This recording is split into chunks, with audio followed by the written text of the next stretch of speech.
Bonjour et bienvenue à vous qui savez l'importance de la philosophie. Aujourd'hui, je vous propose une perspective existentielle sur l'être et le logos. Être et logos sont deux notions fondamentales de la philosophie occidentale étroitement liées. L'être apparaît avec Parménide comme principe ultime de la pensée. Le logos avec les stoïciens comme rationalité qui gouverne le monde, principe disséminé dans l'univers. Avec Aristote, la métaphysique devient science de l'être en tant qu'être, et la logique l'organon par lequel la raison saisit l'être. Mais proche de nous, Heidegger, redécouvrant une précompréhension de l'être, se méfie de la logique qu'il considère comme dérivation d'une conception de l'étant qui oublie l'être. L'être nous est donné comme à la fois un et multiple. La question de son principe premier est posée dans le Parménide de Platon. Les choses apparaissent comme des unités, mais sont données aussi dans leur pluralité et composées elles-mêmes comme multiplicités en actes. Ainsi, l'un et le multiple sont les deux principes premiers de l'être.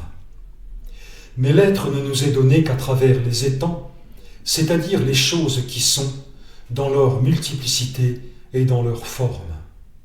Et ces choses, qui deviennent pour nous des objets, nous apparaissent comme des structures. Autrement dit, nous n'accédons pas à l'être dans sa nudité, mais à travers des multiplicités d'objets et de relations. C'est ici que le logos peut être redéfini.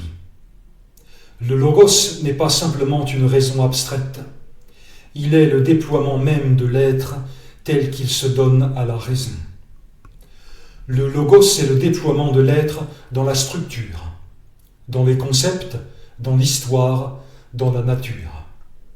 Il est donc médiation entre l'être en soi qui nous échappe et la raison qui l'appréhende dans les conditions de l'existence humaine.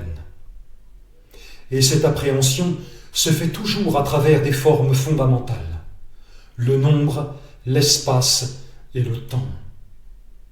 Ce qui se déploie ainsi dans le logos, c'est ce qui se dévoile de l'être. Et c'est cela que nous appelons la vérité. La vérité n'est pas une construction, elle est le dévoilement de l'être. Et la logique devient ainsi science formelle du logos en tant que structure, mais elle ne crée pas la vérité. Elle dégage les conditions de la connaissance qui est une juste appréhension de l'être. Mais dans ce déploiement du logos, une chose apparaît. C'est l'infinité de l'être qui se rend manifeste dans les formes finies de la raison. Ainsi, la vérité repose sur un principe infini, et la raison elle-même doit alors reconnaître sa propre finitude.